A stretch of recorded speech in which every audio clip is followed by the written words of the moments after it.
Canada drops the US and buys Australian. That's right, Canada just bought the radar that sees over the curve of the Earth from Australia. Crikey! Canada just signed a $2.5 billion deal with Australia for a radar system that can see aircraft, ships, and missiles up to 3,000 kilometers away. Confidence is high.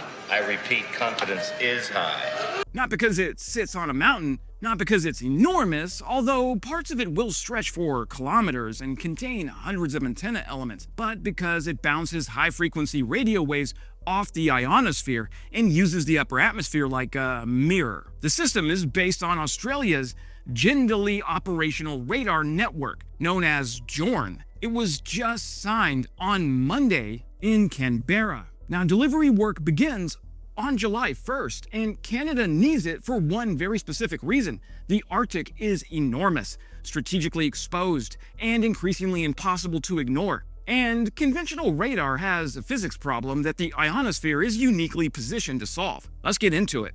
Hey friends, I'm Wes O'Donnell, defense journalist, Canada supporter, Army and Air Force veteran. I spent 4 years on the AWACS, which is a flying radar whose existence is partly a workaround for the exact problem this system is designed to solve from the ground. I'll explain what I mean by that and why the ionosphere is a better solution than sending a 100-ton airplane to the sky. So stay with me. I hope you've had your brekkie and gone to the dunny, because Australia and Canada, two of my favorite countries, where a huge percentage of my international audience is from, signed their largest bilateral defense agreement in history on June 22nd. A $2.5 billion, roughly US $1.75 billion, for Australian-designed over-the-horizon radar technology. Canada's Secretary of State for Defense Procurement signed with Australia's Deputy Prime Minister and Defense Minister Richard Marles in Canberra. BAE Systems, Australia, is the industry partner, and delivery work commences in 9 days on July 1st. Probably by the time you're watching this video, only in a couple days. This is Australia's largest ever defense export by a significant margin. It's also the first time Australia has sold its over-the-horizon radar technology to any country, which tells you how seriously both governments take this arrangement and how long they've been careful about it. Trump's gonna learn that those Canadians can be a frosty bunch with ice water in their veins. I wouldn't want to piss them off. The radar will be called Canada's Arctic Over-the-Horizon Radar, or Other. Initial operational capability is targeted for December of 2029, but here's the detail the headline doesn't carry. This is only phase 1. A second radar, the Polar Over-the-Horizon Radar, will follow. Sighted deep in the Canadian Arctic archipelago? That can't be right. At a location that is classified, let's just say that. The full program is valued at 6 billion Canadian dollars and won't be complete until 2043. What Canada signed today is the opening move in a decades-long Arctic surveillance project. Canada did not buy a radar so it could stare at a slightly larger patch of snow. It bought a radar because the Arctic is becoming a front door, and front doors need alarms. The geography problem is simple to state and expensive to solve. Canada's Arctic is vast, it is sparsely populated, almost entirely lacking in infrastructure, and faces Russia across the polar region. It sits on the northern approaches to North America, which means any aircraft, missile, submarine, or ship using that route is approaching the continent from above. And monitoring that approach with conventional radar is a genuine technical problem, not just a funding problem. Conventional radar sends energy outward in straight lines, but the Earth curves. Sorry, flat earthers. A radar beam traveling across the surface eventually runs past the horizon, and anything flying low enough, cruise missile hugging the terrain, an aircraft at low altitude, a ship on Arctic waters, can hide below that line until it's much closer than anyone wants. Line-of-sight radar has a ceiling imposed by physics, and that ceiling creates the gap that over-the-horizon radar is specifically built to close. Canada says Other is part of its $38.6 billion Canadian NORAD modernization program announced in 2022. And that it will work closely with the United States to ensure full interoperability. So yes, Carney chose Australian technology over comparable US technology. That is politically interesting, and I'm sure it'll generate some headlines, but the better framing is this. Canada chose the technology that best matched the problem.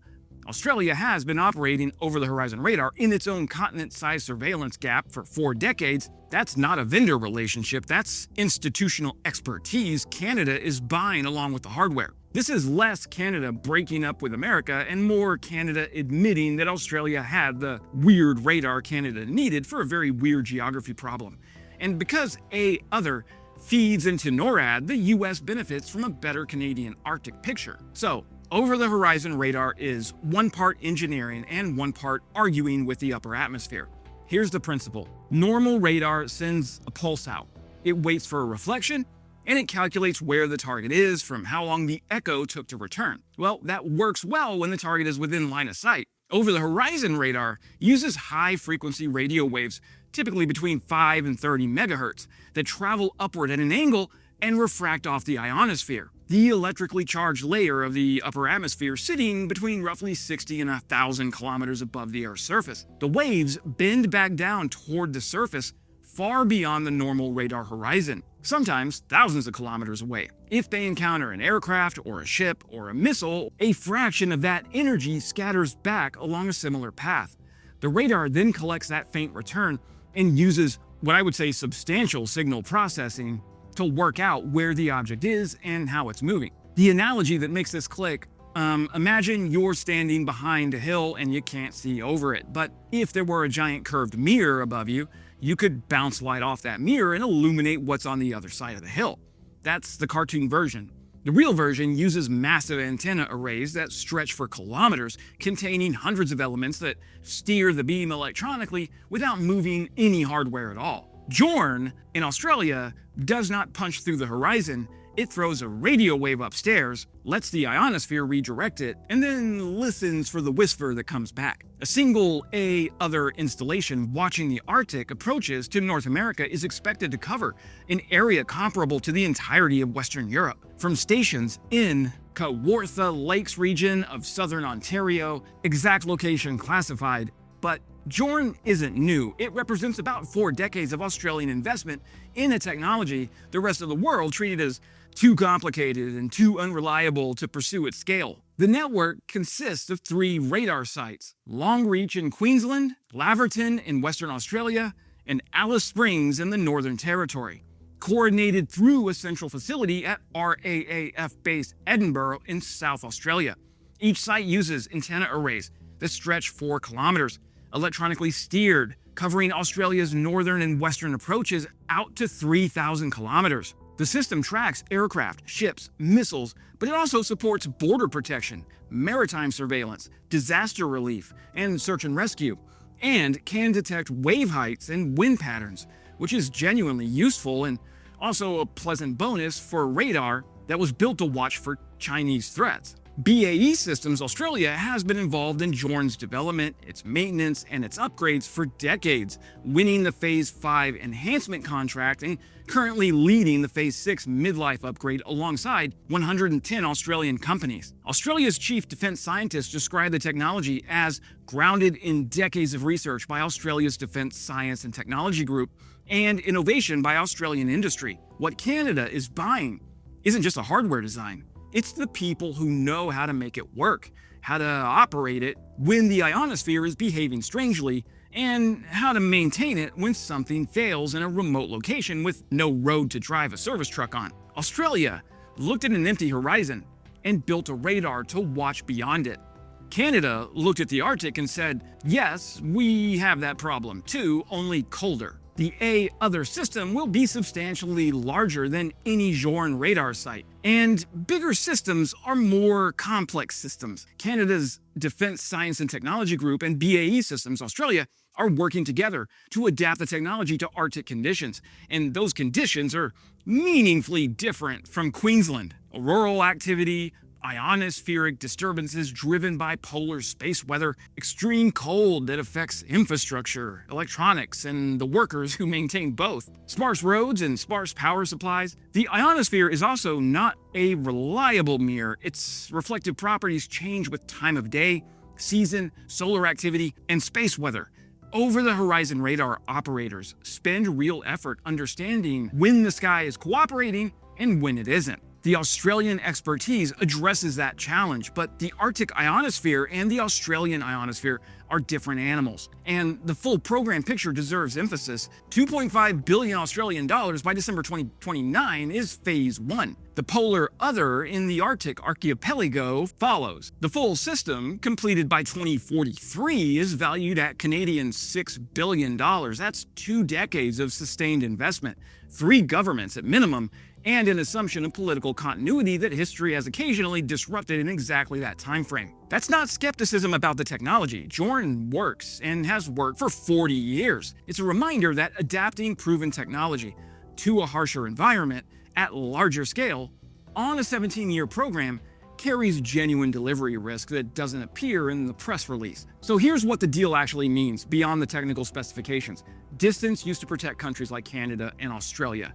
Remoteness was itself a form of armor. The Arctic was a frozen buffer. Australia's north was ocean nobody wanted to cross. Both countries built their strategic assumptions around geography, doing a significant portion of the deterrence work for free. Well, that geography hasn't changed, but the threat environment around it has. Russia has major Arctic military infrastructure and has spent a decade modernizing its northern capabilities.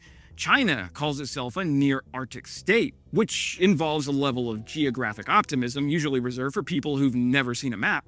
But cruise missiles, submarines, long-range bombers, and surveillance drones have made distance less protective than it used to be.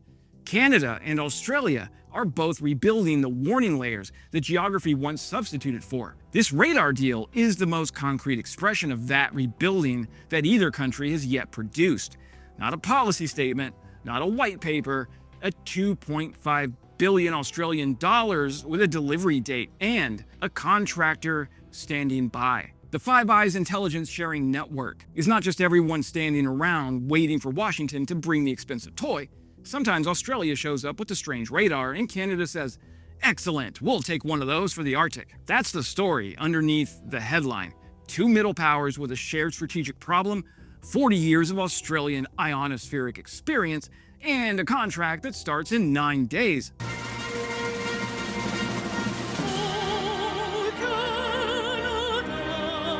Somewhere in the upper atmosphere, between 60 and 1,000 kilometers above the Canadian Arctic, a radio wave is about to do the most Commonwealth thing imaginable.